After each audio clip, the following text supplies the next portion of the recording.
them build a white-only community in Arkansas, they'll find out. They'll find out how bored they are. I mean, without Mexican, Indigenous, Black, Asian influences, like, what are they even doing? Like just eating mayonnaise and listening to country music, I guess? Like, I'd be really worried about the kids in that community, though, right? Like, they're going to become the entertainment in an evil sort of way. But other than that, just let them have their experiment.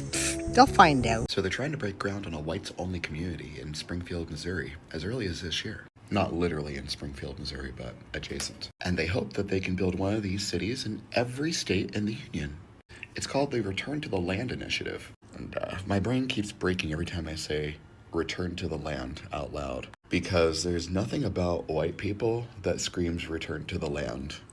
White people can barely go camping without crying. I'm trying to understand the whole return to the land sentiment there, because it sounds eerily similar to return the land or land back for Indigenous people.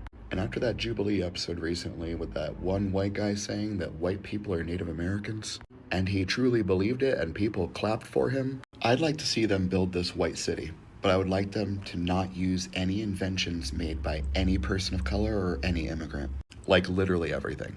Even down to the types of pets that they're allowed to have, actually. Because we don't want any immigrant pets. They have to be from America only. It's just bothersome to me, as a person who is white, to see other white people be so fucking stupid. And the fact that they think that they can actually put one in every state.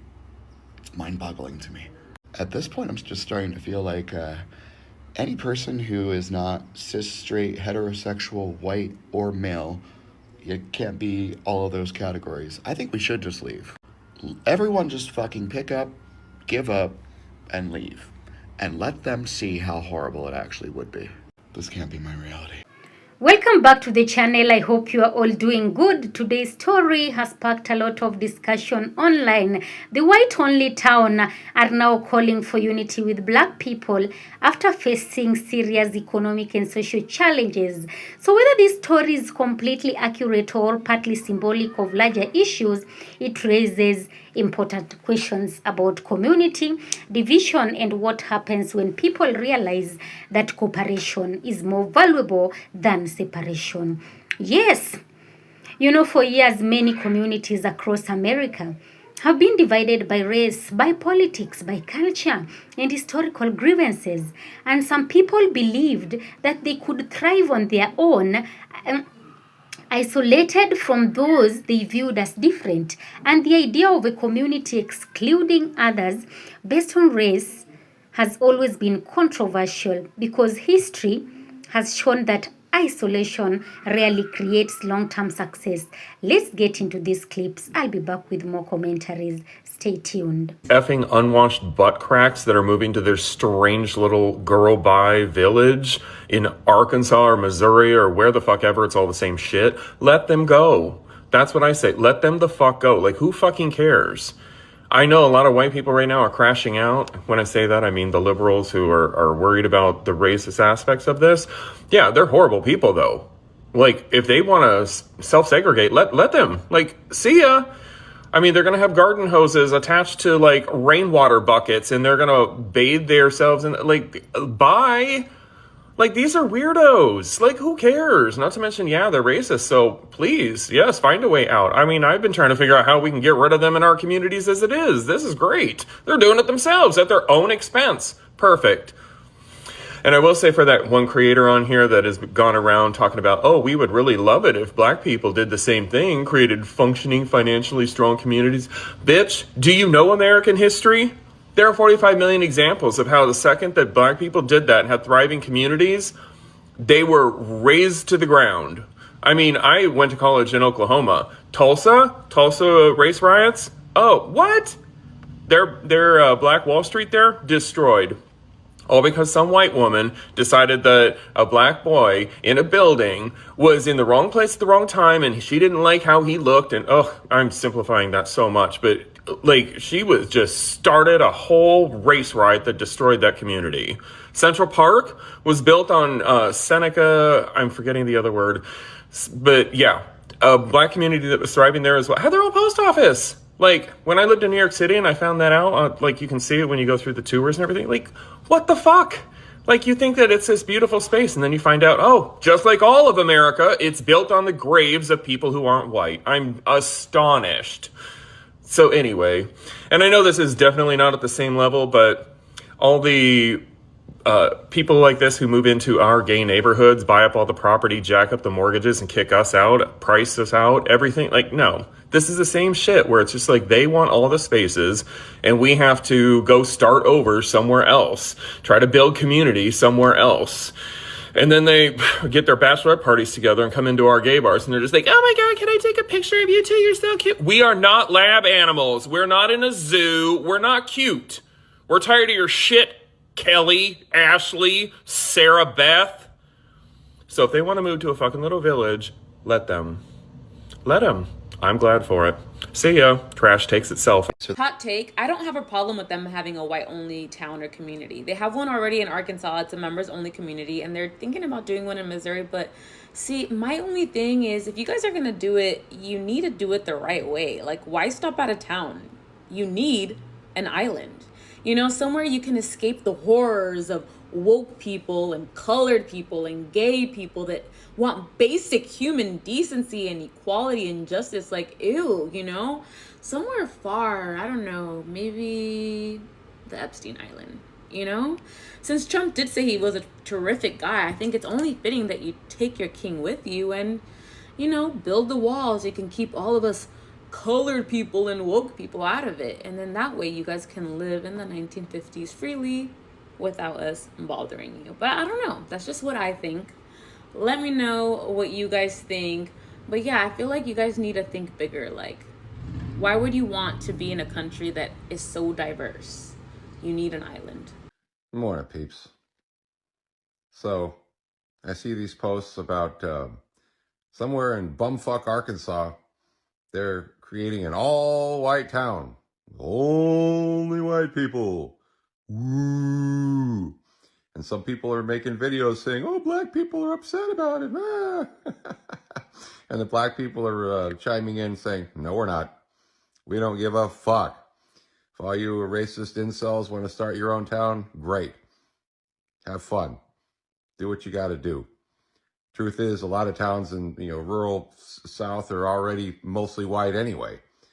Those people fucking have been inbreeding for years. They're all a bunch of inbred incel fucking yokels who fucking they're spoon-fed fucking bullshit from Fox News and OAN and Newsmax and they're the fucking ones that fucking keep voting Republican, even though the Republicans are fucking been robbing them blind and fucking them over for fucking decades. How's that working out for you, West Virginia? How's that working out for you, Arkansas? You elected Sarah Huckabee Sanders, fucking whose only qualification was she can lie to your face with a straight face. Pathological liar and a fucking grifter and a thief. She's robbing you guys blind too. So please let us know where these towns are. So if we're ever on a road trip, we can make sure to not even stop there for gas, because chances are you don't want to be there. And I saw a post with somebody making a good point. They've tried this in the past before many times, and the same thing always happens. It's just a fucking cult. All the predators are going to rise to the top, and they're going to start doing terrible things to kids. In about 6 to 10 years, somebody's going to escape and say, yeah, I was a child who grew up there, and my parents and the people of the town abused me.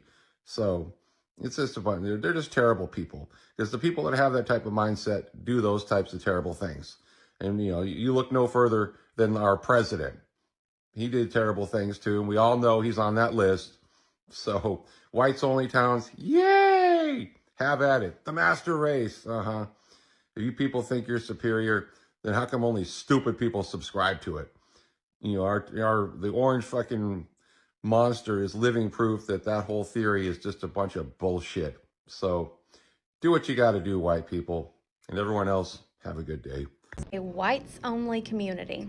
I keep seeing stuff across my Facebook feed that says that all these places are making white only communities. And y'all, I am so excited. I don't know about y'all, but I am so excited because I can't wait for these raggedy bastards not to be in our community anymore. Yeah, no. Make your racist ass community and then take all y'all's asses there and stay there and don't come out.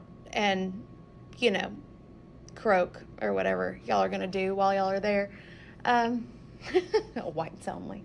Whites only community. Get the fuck out of here.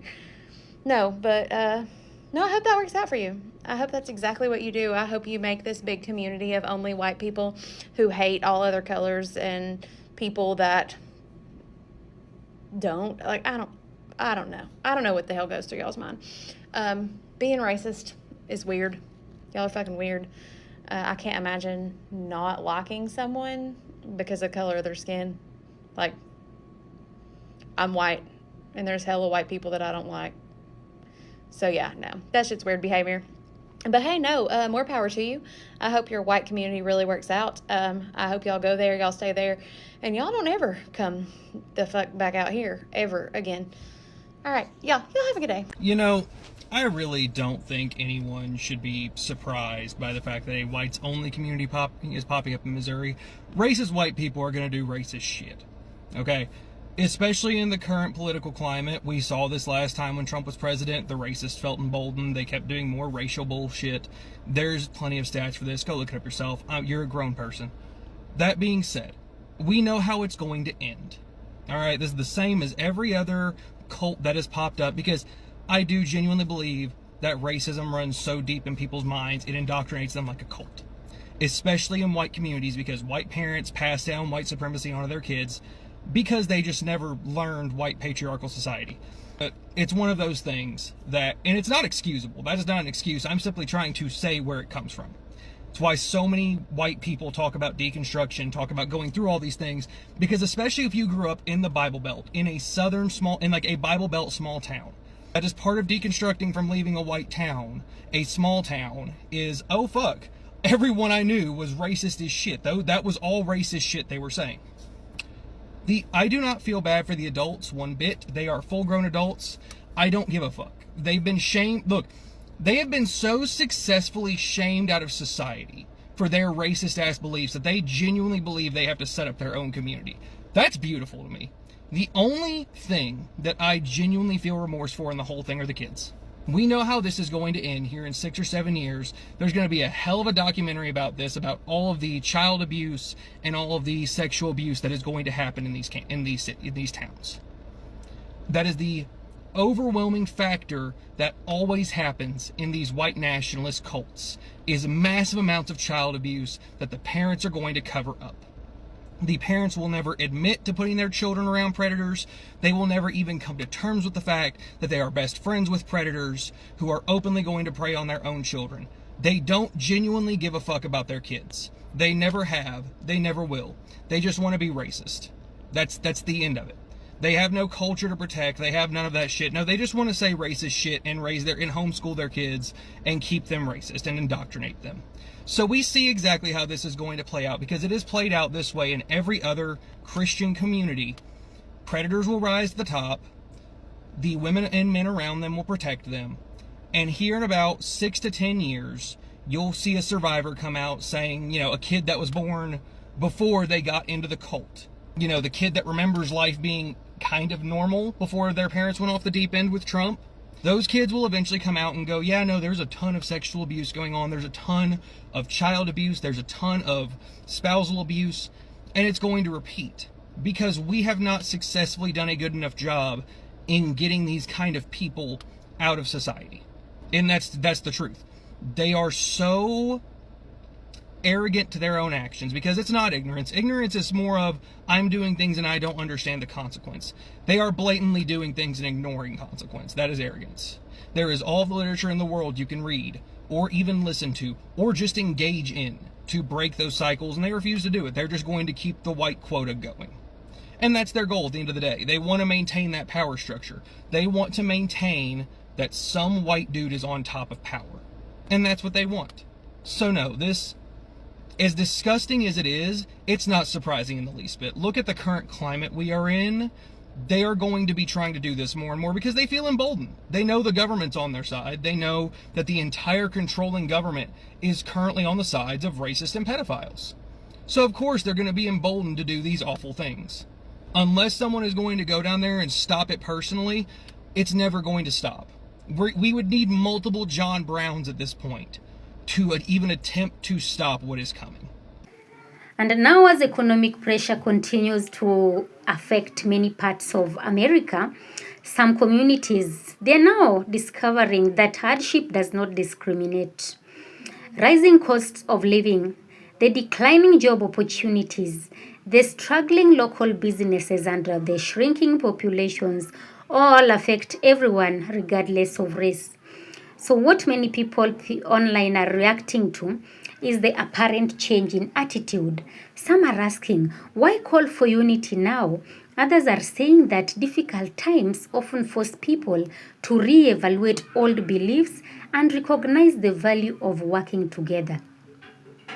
And honestly, that is one of the most interesting aspects of the story. When life is comfortable, people sometimes focus on what separates them. But when challenges arise, they often begin to notice what they have in common.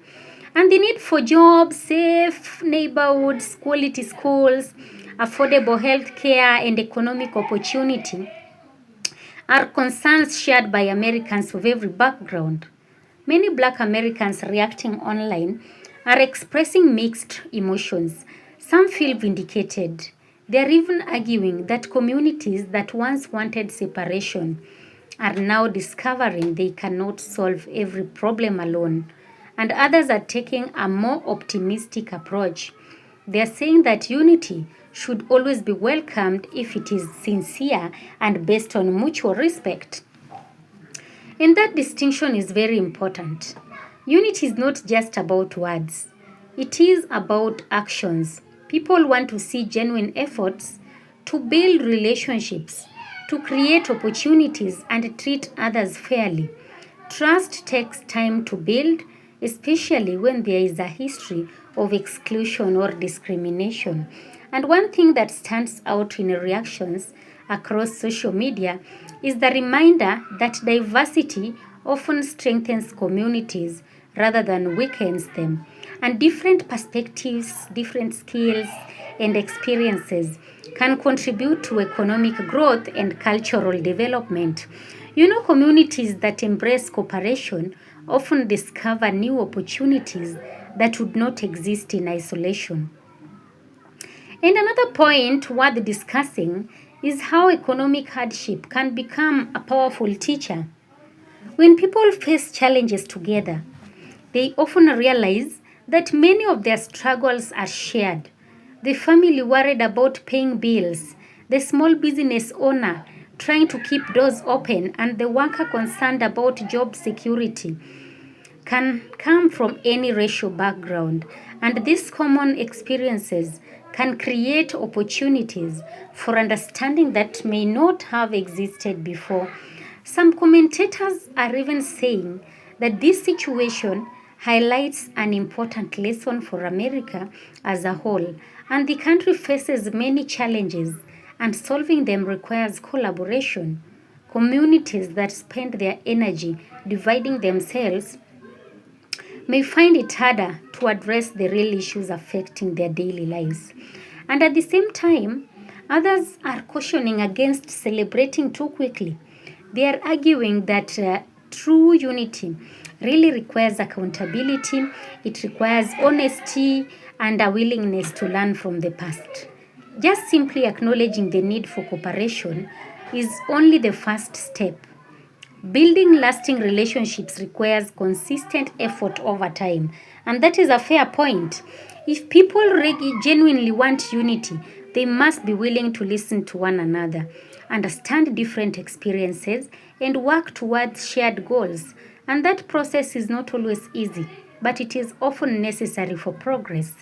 And one of the reasons stories like these attract so much attention is because they challenge assumptions. They remind us that circumstances can change, communities evolve, attitudes can shift. People who once saw themselves as completely separate may eventually discover that their futures are connected. And perhaps that is the biggest takeaway from this discussion. Hardship has a way of revealing how interconnected people really are. It can expose weaknesses in old ideas and encourage new ways of thinking. While nobody enjoys difficult times, those moments can sometimes create opportunities for growth, for reflection, and positive change. And as reactions continue to pour in, many people are watching closely to see whether calls for unity will be matched by meaningful action. Words can start a conversation, but actions determine whether real progress happens. So, what do you think? Can communities that were once divided truly come together and build stronger relationships? Or does genuine unity require much more than simply recognizing the need for help? Just share your thoughts in the comments. And if you enjoyed this commentary, don't forget to like, subscribe, and turn on notifications so you never miss an update. Thanks for watching, and I'll see you in the next video.